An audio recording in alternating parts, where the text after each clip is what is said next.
Assalamualaikum warahmatullahi wabarakatuh. Waalaikumsalam warahmatullahi wabarakatuh. Alhamdulillah masih bersama saya di AF Channel. Ini pertemuan yang kedua. Ya, di sini ada tamu-tamu yang istimewa. Beliau adalah Ustadz Saddam Hussein. Assalamualaikum Ustadz. Waalaikumsalam warahmatullahi wabarakatuh. Dan yang kedua tidak lupa salah satu kakak kelas saya juga. Beliau adalah Ustadz Abdul Somad. Assalamualaikum Ustadz. Waalaikumsalam warahmatullahi wabarakatuh. Alhamdulillah. Ustadz, setelah pertemuan kita yang lalu itu banyak yang DM saya ya, karena kontennya bagus. Masya Allah. Dan bisa memberikan pencerahan khususnya buat teman-teman. Ada salah satu dari teman kita mau nanya, Ustadz. Nah, beliau mengutip dari perkataannya Al-Imam Al-Habib Abdullah bin Abdul Qadir Al-Faqih. Beliau pernah berkata, yang dibutuhkan manusia untuk mengarungi dunia ini adalah ketenangan batin, Ustaz. Nah, dengan cara apa sih Ustaz ketenangan batin itu bisa kita dapatkan? Mungkin dari Ustaz Saddam dijelaskan. Bismillahirrahmanirrahim. Alhamdulillah wassalatu wassalamu ala Rasulillah wa ala alihi wasallam wa la haula wala quwwata illa billah. Ini malam yang tenang. Pembahasannya tenang. Jawabannya harus tenang. Kalau tidak tenang, maka tidak sesuai dengan konsep. Dan ini sebetulnya satu makalah yang makalah itu tidak boleh sembarang asal-asal orang jawab. Dan ahsannya antum ini harus ke Malang, harus bertemu dengan zuriyah. Arti dari makalah beliau, artinya kita membahas secara konteks globalnya saja, poinnya bagaimana cara ketenangan itu diraih, intinya kan begitu Bang Agung ya? Iya, benar ya? benar Ustaz. Sebenarnya berbicara dengan ketenangan, ala bidzikrillah, sebuah ayat Al-Quran yang akrab di telinga kita. Ala bidzikrillah tatma'innul qulub. Di situ kita bisa mendapatkan makna dengan kita mengingat Allah, berzikir, fokus dalam segala upaya beribadah kepada Allah, hati akan menjadi tenang. Artinya tenang itu bonus yang akan kita dapatkan dari kita senantiasa hati kita mendekatkan diri kepada Allah Subhanahu wa taala. Namun bagaimana kita bisa dekat kepada Allah kalau kita belum mencintai Rasulullah? Orang yang cinta Rasulullah, Rasul senantiasa dekat dengan orang tersebut dan Allah pasti ridha dengan orang tersebut. Kalau Allah sudah ridha, tenang hatinya. Hatinya sudah tenang, hidup pun senang. Apalagi segala sesuatunya dijalani dengan penuh ketenangan dan penuh keyakinan. Aneh ngomong pelan-pelan karena menikmati heningnya malam. Ada kolam renang, suasananya seperti ini. Mau kapan lagi kita berbicara ketenangan? Alon-alon asal kelakon. Kata-kata alon-alon asal kelakon terdikat. Bisa kan? Bisa. Intinya begitu saja. Wallahu alam. Ini hanya sekedar kita berbicara dengan porsi dan kapasitas kita selaku awam. Artinya ketenangan itu merupakan impian yang memang didamba-dambakan bagi orang yang beriman. Seperti itu. Wallah. Ya, mungkin kalau dari Ustadz Abdul Somad sendiri, dengan cara apa sih ketenangan itu bisa ada pada diri kita, Ustadz? Bisa dijelaskan Ustaz? Bismillah, assalamualaikum warahmatullahi wabarakatuh. Waalaikumsalam. Alhamdulillah, Allahumma sholli ala sayyidina Muhammad wa ala sayyidina Muhammad amma ba'du. Yang pertama saya ingin jelaskan bahwa saya disclaimer tidak menganggap bahwa saya itu orang berilmu, tapi saya hamba Allah yang masih haus dengan ilmunya Allah.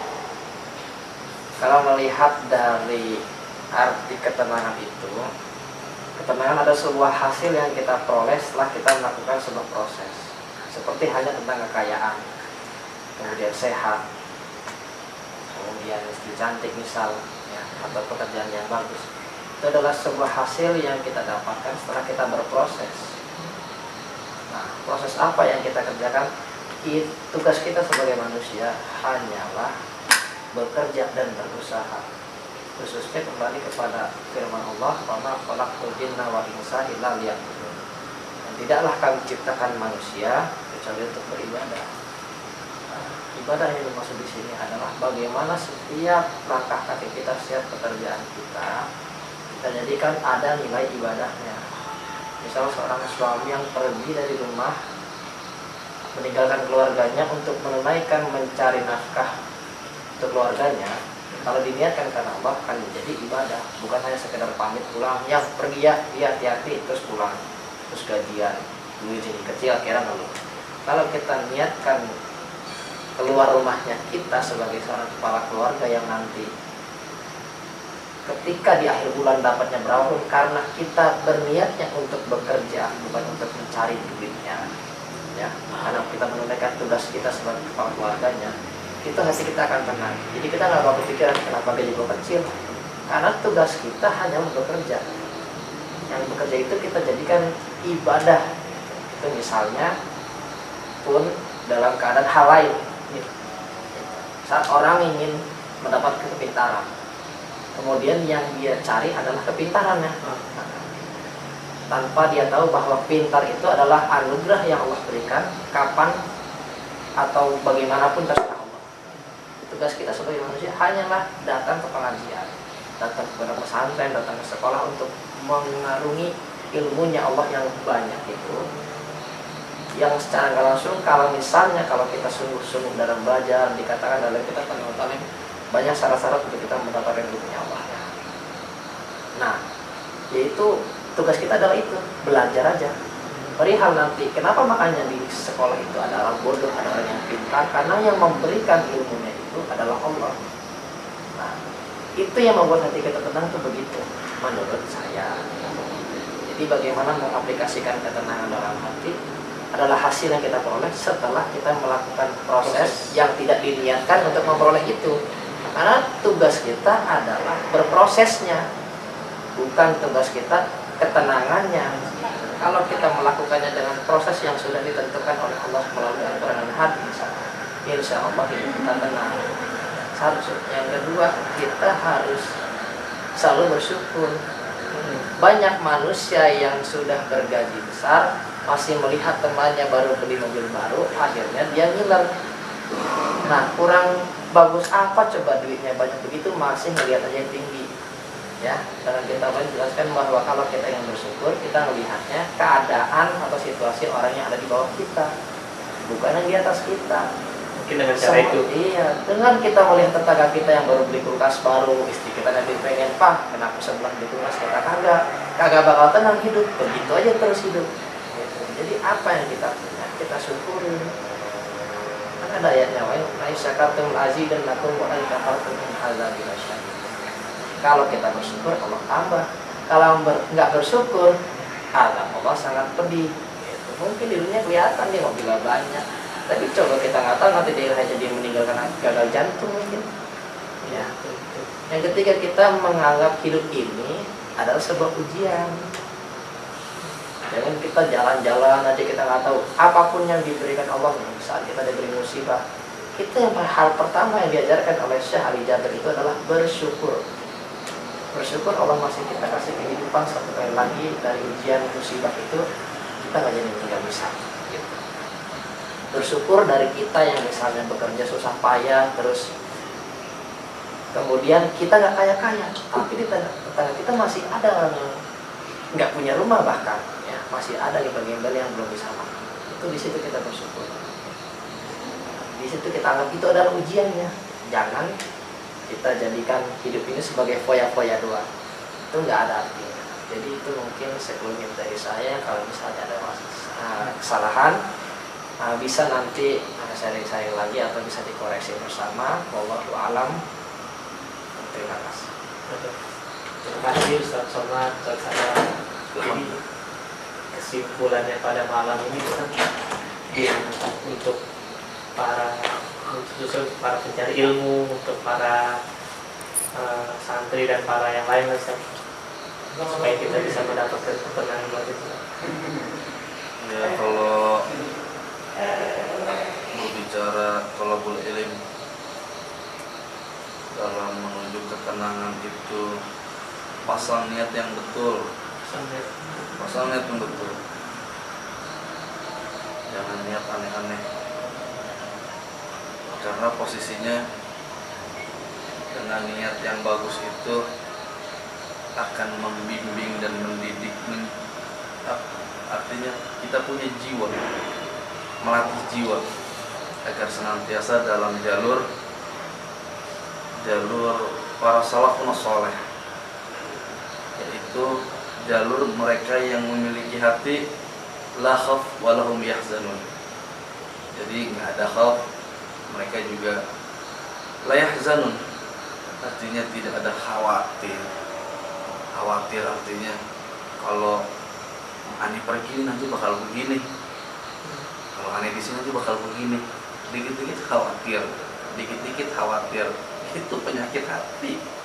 Itu artinya tanda-tanda kita gampang khawatir. Nah ini nih, bagian ini yang perlu dipublish, yang perlu dipublish. Ketika ada di hati kita sedikit-sedikit khawatir, sedikit-sedikit khawatir, mau kesana ngeri ini, kalau nggak kesana ngerinya itu, khawatir lagi. Bangun tidur mikir nanti gue bagaimana nih, umur bagaimana nih, khawatir, ngeri lagi, takut, dikit-dikit takut, dikit-dikit takut. Itu udah penyakit hati. Artinya harus kita ya seperti ini, kita kenali diri kita. Bagaimana cara mengenali diri kita? Karena pelakunya kita. Mau pelakunya siapa? Artinya lu yang ngerjain, ya lu yang tahu gitu. Artinya lu ngelakuin sesuatu, gua nggak tahu, ente sama Allah yang tahu. Kadang kita udah tahu nih, di hati kita udah ngerti nih, kita salah nih. Aduh, gua ngelakuin yang sesuatu yang nggak bener gitu. Kita nggak tenang. Mesti kita jalanin aja. Karena apa? Ragu, ada ragu. Oh kalau bener begini, kalau bener begini.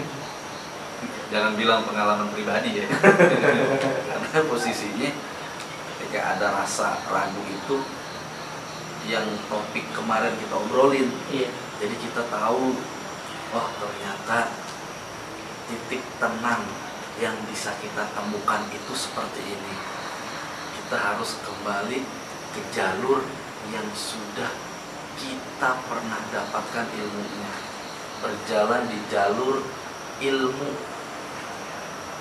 Kita tidak keluar koridor bahasanya. Jadi kesimpulannya cuma satu, itu kembalikan kepada niat kita yang ikhlas. Ikhlas itu apa? Nah, tanya dah sama guru ente. Ya kan guru saya bahasa satunya. Pokoknya intinya yang nggak jelas di-cut yang tadi itu. Oh, iya. Potong-potong aja. Alhamdulillah. Untuk Ustaz Somad, mungkin ada kesimpulan yang bisa kita ambil pada malam hari ini, Ustaz.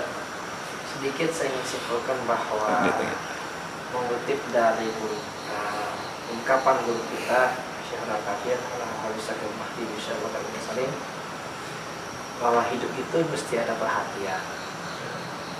Kalau kita melihat kata-kata itu, kita kayaknya ngelihatnya, oh kita melihat jalan, oh ini macet kenapa?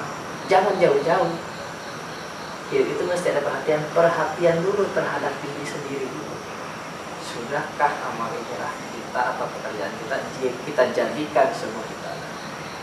Sudahkah yang kita dapatkan, yang dititipkan oleh Allah kepada kita itu sudah kita syukuri? Sudahkah musibah ini, rasa syukur ini, segala macam yang Allah berikan, kita anggap itu semua ujian yang nanti kalau kita kerjakan karena Allah kasih ganjaran. Itu aja dulu, nggak usah jauh-jauh melihat kayak wah kucing kecelakaan, ya mama harus ditolong, kalau hal yang seperti itu. Tapi kalau yang jauh-jauh itu kita nggak usah melihat jauh-jauh dulu, kita lihat diri kita dulu, perhatiin diri kita dulu. Kalau mulai dari yang kecil itu bisa, maka keluar apa kita perhatiin segala sesuatunya, insya Allah. Jadi ingat omongan Abah, jangan melanggar. Dengan melanggar itu menyebabkan perpisahan.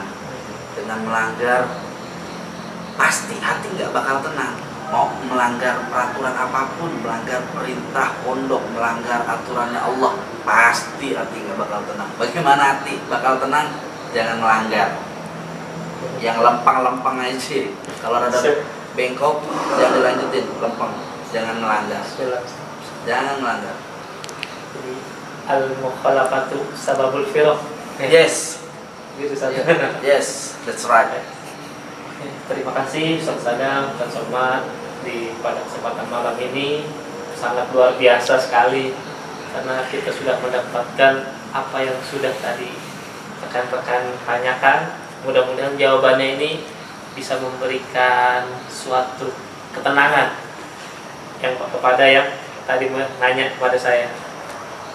Mungkin cukup sekian dan jangan lupa